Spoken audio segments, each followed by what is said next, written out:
Good evening. आज का जो टॉपिक है उसको हम लोग कवर कर लेते हैं।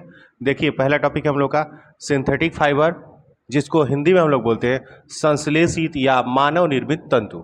ठीक है। उसके अगला टॉपिक है गिनिंग, जिसको हम लोग ओटना बोलते हैं। कल जो हम पढ़ाए थे बस जस्ट उसी के आगे चल रहे हैं, तीसरा और चौथा टॉपिक को लेकर के। दो ही टॉपिक पढ़ाएंगे केवल।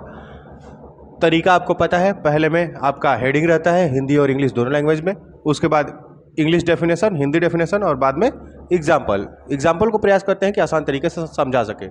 ठीक है ना।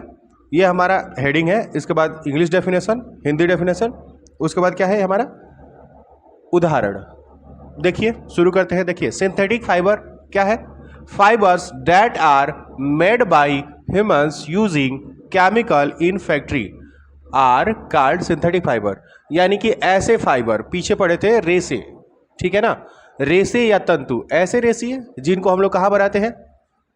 कौन बनाता है? ह्यूमन। कौन बनाता है? ह्यूमन बनाते हैं। किसका यूज करके? केमिकल का यूज करके। लेकिन किस में बनाएंगे? फैक्ट्रीज में बनाएंगे। तो उसको क्या बोलेंगे हम लोग? Synthetic fibre. दूसरी चीज हिंदी में देख लीजिए, जो रेसे इंसानों द्वारा कारखानों में, कहाँ बनाए जाते हैं? कारखानों में। किसके द्वारा बनाए जाते हैं? इंसानों के द्वारा। किसका प्रयोग करके? रसायनों की मदद से बनाए जाते हैं। उन्हें हम क्या बोलते हैं? संश्लेषित तंतु बोलते हैं। क्या बोलते हैं? संश्लेषित तंतु। उदाहरण के लिए आपके पास नायलॉन है और पॉलिएस्टर है। ठीक है ना।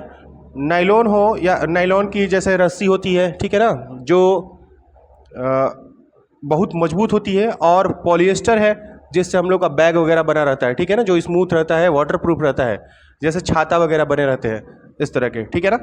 अब आ जाइए गिनिंग के बारे में बात करते हैं। ओटना, गिनिंग का मतलब होता है ओटना। The process of separating cotton fibre from cotton seeds is called ginning. दो चीजों को अलग अलग करना है। किसको किसको सेपरेट करना है? किसको किसको? कॉटन फाइबर को। किसको? कॉटन फाइबर को। किससे? कॉटन के जो सीड है उससे अलग करना। इसी प्रोसेस को हम लोग क्या बोलते हैं? गिनिंग बोलते हैं। क्या बोलते हैं? गिनिंग, जिसको हिंदी में क्या बोलते हैं? ओटना बोलते हैं। ठीक है ना।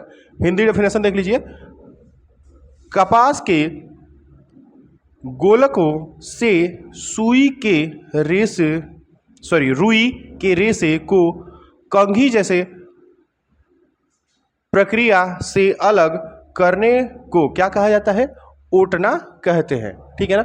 अभी हमने ऊपर क्या पढ़ा? कॉटन फाइबर और सीड्स को क्या करना है? अलग अलग करना है। तो इसमें भी हम लोग वही कर रहे हैं।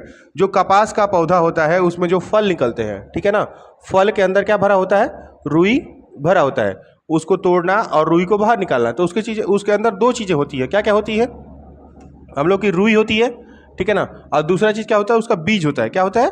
उसका बीज होता है। तो उसको हम लोग क्या कर लेते हैं? अलग कर लेते हैं। ठीक है ना। इसके एग्जाम्पल के रूप में है कि कपास के फल में से रुई को और उसके बीज को क्या करना? अलग अलग करना। क्या कहलाता है? गिनिंग कहलाता है। ये एक प्रोसेस है। ओटना क्या है? एक प्रोसेस है। ठीक है ना। उम्मीद करते हैं आपको समझ में आया होगा। स्क्रीनशॉट ले लीजिए, उसके बाद हैंड रिटेन नोट्स बना लीजिए अपना घर पे ही। ठीक है ना। चलिए, थैंक यू।